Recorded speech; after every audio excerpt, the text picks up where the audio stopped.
नमस्कार। आज हम एक बहुत इम्पोर्टेंट टॉपिक पर बात करने वाले हैं विच इज़ अबाउट साउंड्स। जैसे गाने में जैसे मैंने एक आ के ऊपर भी वीडियो बनाया था जो लोगों ने बहुत पसंद भी किया है और बहुत सारी क्वेरीज भी मुझे आई उससे रिलेटेड, साउंड्स के रिलेटेड। इसलिए मैं आज ये वीडियो बना रहा हूँ क्योंकि मुझे लगा कि people are really concerned about this और उनको चाहिए ये डाउट्स के बारे में क्लैरिटी। तो आई थिंक ये वीडियो बहुत ही अवेटेड था और बहुत ज़रूरी भी है, मुझे लगता है, खुद भी लगता है। So let's start with the topic. तो जी, जैसे मैंने आ के बारे में वीडियो बनाया था तो बेसिक जैसे हम जानते हैं कि स्वर वर्ण होते हैं और व्यंजन वर्ण होते हैं, यानी कि इंग्लिश में जिसे कहते हैं वावल्स एंड कॉन्सोनेंट्स। तो इंग्लिश में तो कम है लेकिन हमारी भाषाओं में ज़्यादा है। हिंदी में भी जब आप साउंड्स देखते हैं तो वो ज़्यादा है इन नंबर। तो हम ज़्यादा फ्लेक्सिबल हैं। टंग की जब बात आती है ना, जब भाषाओं की बात आती है तो हमारी भाषाओं में ज़्यादा वैरायटी है और ज़्यादा प्रिपेयर्ड हैं हम, नेचुरली, साइंटिफिकली।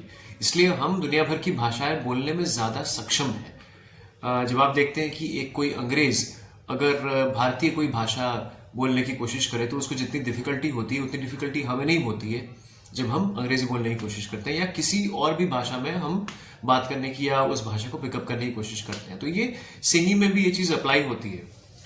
और सिर्फ जैसे कॉन्सोनेंट्स नहीं है, जैसे क हो गया, ट हो गया, फ हो गया, भ हो गया, ये सारे क्या है ना, व्यंजन वर्ण है। ठीक है। और स्वर जो होते हैं वो साउंड्स होते हैं। तो साउंड्स भी इक्वली इंपॉर्टेंट है, साउंड्स को ट्रेन करना इक्वली इंपॉर्टेंट है। जैसे मैंने आ पे वीडियो बनाया था, आ कितना जरूरी है ना, आ की क्लैरिटी कितनी जरूरी है। सिंगिंग में बड़े बड़े सिंगर्स का एग्जाम्पल देकर भी मैंने समझाया था, तो आप लोगों को पता है। लेकिन आ के साथ साथ और भी साउंड्स हैं, वो भी गाने में यूज होते हैं, इक्वली इंपॉर्टेंट है जैसे मैंने कहा। तो उन साउंड्स को कैसे प्रैक्टिस करें, उनको कैसे सिद्ध करें इन अ वे, है ना। बहुत ही आसान है, बहुत ही आसान है, लेकिन बहुत लोग करते नहीं है। ये मैंने देखा है ना, मेरे पर्सनल एक्सपीरियंस से मैंने जितने लोगों को भी देखा है ट्रेन करते हुए अपने आप को, ये कमी मैंने देखी कि साउंड्स को बड़ा इग्नोर करते हैं, जिसकी वजह से उनको डिफिकल्टी आती है when they sing. For example, ओ है या ऊ है या ई है, स्पेशली ऑन हायर नोट्स वो कैरी ऑन नहीं कर पाते हैं, डिफिकल्ट होती है, मुश्किल का सामना करना पड़ता है। जैसे तेरी दूरियों की कसम, अब तेरी दूरियों, इतने सारे साउंड्स हैं, ए है, ई है, ऊ है, ओ है ना। और हायर नोट पे है। लोअर और मिडिल तो फिर भी इंसान मैनेज कर लेता है, लेकिन हायर में स्पेशली जब इट्स अ वावल, जब ये एक साउंड यूज हो रहा है, स्वर यूज हो रहे हैं, तो डिफिकल्टी होती है। आ फिर भी मैनेजेबल हो जाता है, हालांकि आ भी बहुत इंपॉर्टेंट है। दीज ऑल साउंड्स एक्सेप्ट आ, जैसे ई है, ए है, ओ है, ऊ है, औ है ना, ये ए है, ये सारे जो साउंड्स हैं, स्वर है, ये इक्वली इंपॉर्टेंट है, लेकिन इन्हें कोई साधता नहीं है। तो सिंपल सी एक चीज है, जैसे आप सारेगामापा करते हैं, हम स्केल ऑन कर लेते हैं पहले। जैसे सी पर ये तानपुरा प्ले हो रहा है, आप शुरुआत करते हैं सा के साथ, नॉर्मल सारेगामा पाधानी सा सानी धपा मांगरे सा, तो आपको पता ही है, मैंने 1000 बार रिपीट किया है, आपने अन्य जगहों से भी सुना होगा। सारे गामा पाधानी सा सानी धापा मागारे सा, ये करेंगे, स्टेबलाइज करेंगे अपने आप को। Of course if you are initiating, अगर आपको आदत है तो अलग बात है। फिर आप इस चीज को आ में रिपीट करेंगे, जैसे आ,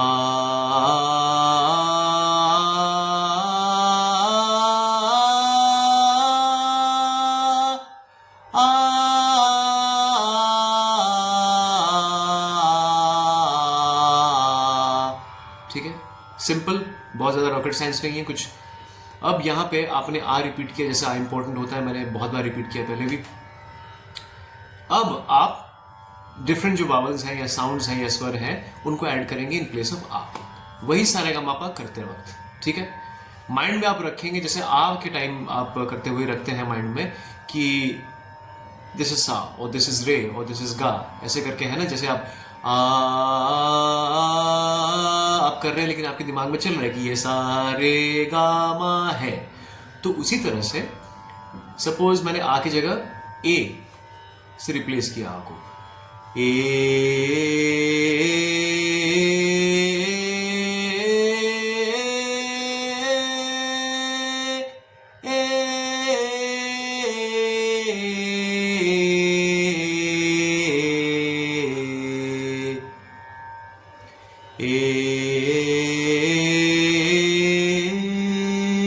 सा रे गा मा पा,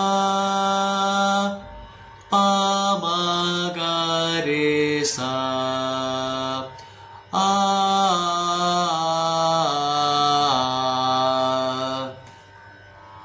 सिंपल। आप जो भी सरगम करेंगे उनमें फिर आ में रिपीट करेंगे, फिर आ की जगह आप कोई भी वावल जिसमें आप कमजोर है, वैसे प्रैक्टिस तो सब करना चाहिए, लेकिन जिसमें आप कमजोर है उसमें ज्यादा मेहनत करिए। जैसे ए ऐड करिए, फिर हम ऊ ऐड कर सकते हैं, ओ ऐड कर सकते हैं, आपकी मर्जी है। सारे वावल्स को फिर आप लोअर ऑक्टेव में जा सकते हैं, सा ने धा पा, आ ई ए, फिर ऊ, है ना। ये तो आपको समझाने के लिए इन अ क्विक वे आपको दिखा रहा हूँ।